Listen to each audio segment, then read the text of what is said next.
petite journée off. Là on vient de se réveiller, on va aller déjeuner. On va vous montrer tout ça. On va vous montrer la cantine. Et puis après on va débriefer sur ce qu'on va faire aujourd'hui.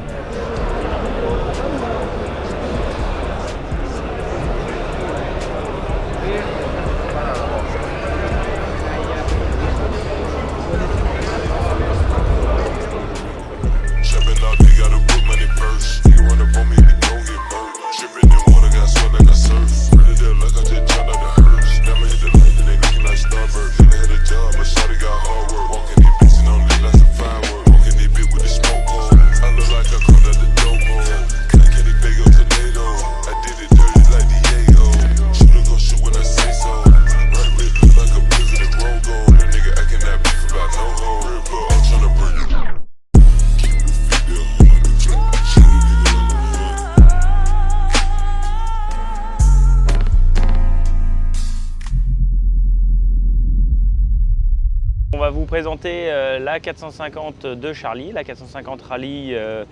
Donc c'est une KTM cylindrée 450 cm3 Rally.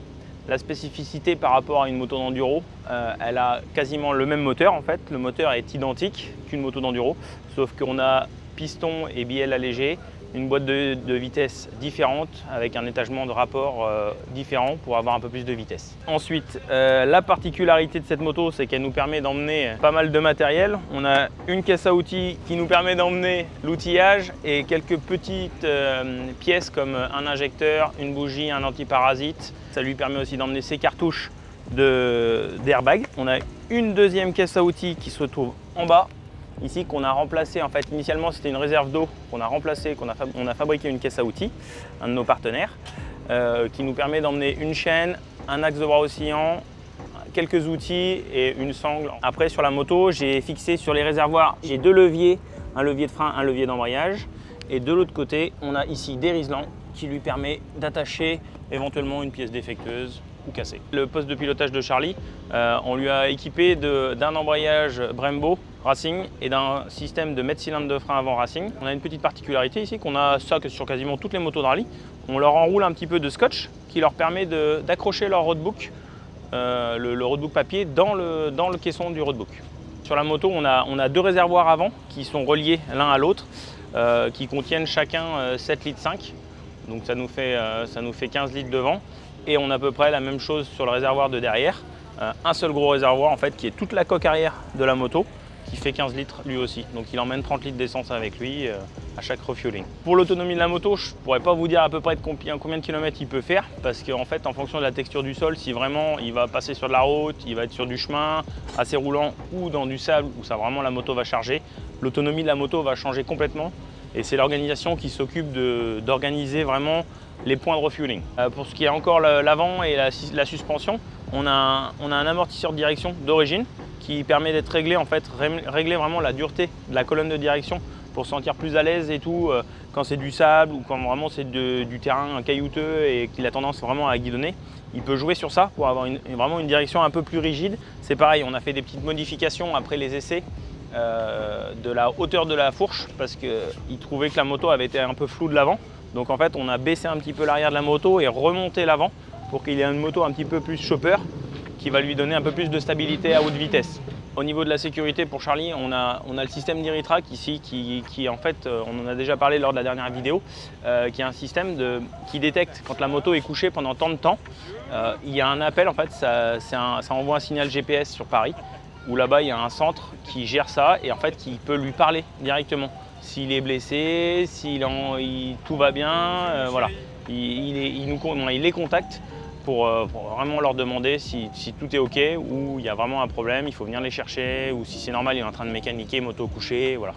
La particularité de cette année, c'est qu'on a vraiment mis l'accent sur la déco de la moto.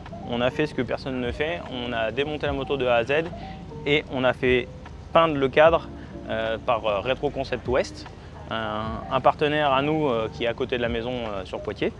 Il nous a fait différentes peintures, aussi bien le cadre en or, le bras aussi en noir, l'étrier de frein avant avec une peinture céramique qui va tenir vraiment la chaleur. Et après, différentes petites pièces comme des pontées, enlever l'anodisation orange du thé de fourche, Voilà. Donc moi je vais vous expliquer donc du coup la partie navigation sur la moto. Ça va être en fait relativement plutôt simple. Nous allons avoir en fait donc 2 speedo-cap. Un speedo-cap, ça va être un répétiteur de cap du GPS. Donc nous, ce qu'on va appeler le boîtier ici qui est sur le guidon, c'est un GPS. Rien à voir avec notre GPS que l'on connaît dans la voiture.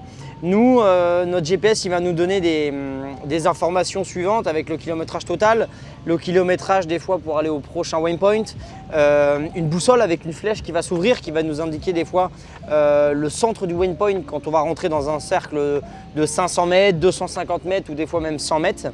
La particularité, la difficulté en fait dans la navigation dans le désert est là, c'est que des fois il faut se rapprocher de ce cercle-là pour pouvoir rentrer dedans. Une fois qu'on est dedans, on a la flèche des fois qui s'ouvre. Et des fois, on n'a pas du tout de flèche. C'est-à-dire qu'on doit aller chercher et taper un waypoint. Donc, c'était un point GPS satellite pour pouvoir passer à la case d'après. Donc, les waypoints, ils vont être inscrits avec des numéros en fait, sur le roadbook. Et donc, par rapport à ça, ça va nous aider à pouvoir être bien précis pour savoir exactement où on est. Kilométrage zéro, donc là, on est toujours sous l'arche quand on part. Donc là, ça nous donne tout de suite nos trajectoires à prendre avec des caps, avec, vous voyez là on reconnaît des dunes, on comprend qu'il faut qu'on traverse une piste. Donc là ça nous indique qu'on doit faire 300 mètres, 300 mètres on doit quitter la piste, quitter piste principale pour prendre du hors-piste avant des montagnes, cap 215. Quand on arrive à la deuxième case, on va pouvoir dérouler en fait le petit roadbook avec le levier qui va être juste ici. Là on va avoir des boutons, donc là je vais avoir des modes en fait sur mon speedo-cap pour pouvoir changer, pour pouvoir mettre juste en boussole, juste les kilomètres ou alors je vais pouvoir avoir par exemple la vitesse. Moi je vais plutôt avoir en fait mes caps qui sont tout le temps ici. Je vais plutôt avoir mes caps avec mes waypoints. Donc là par exemple je suis au waypoint 12, je vais chercher le waypoint 13. Là je vais avoir plutôt mon odomètre. Là je vais avoir mon buzzer parce qu'on va avoir des zones par exemple où on va se rapprocher d'un camp ou d'un village ou alors d'une partie dangereuse. Ça va être indiqué sur le roadbook. On va voir par exemple une zone à 50 ou 80. Et ça va être indiqué avec le buzzer. Si on rentre au-dessus, tout de suite il va se mettre à biper. Alors il faut faire attention parce qu'on peut prendre des pénalités de temps. Donc c'est plutôt dommage si on est sur la bonne trace de prendre des pénalités pour ça. Donc c'est pour ça que c'est important d'être bien calé sur le roadbook. Donc voilà, on vient de finir de vous présenter la 450 KTM Rallye pour ce Dakar 2023. Bon bah voilà, petite journée de passé, la dernière journée de repos de passé. Demain on va commencer à rentrer dans le vif du sujet. Aujourd'hui, donc journée tranquille, on a fait des petites vidéos partenaires pour différentes marques. On a terminé de préparer un petit peu les affaires et puis voilà, après en fin d'après-midi j'ai été reconnaître la spéciale de demain qui fait 20 km.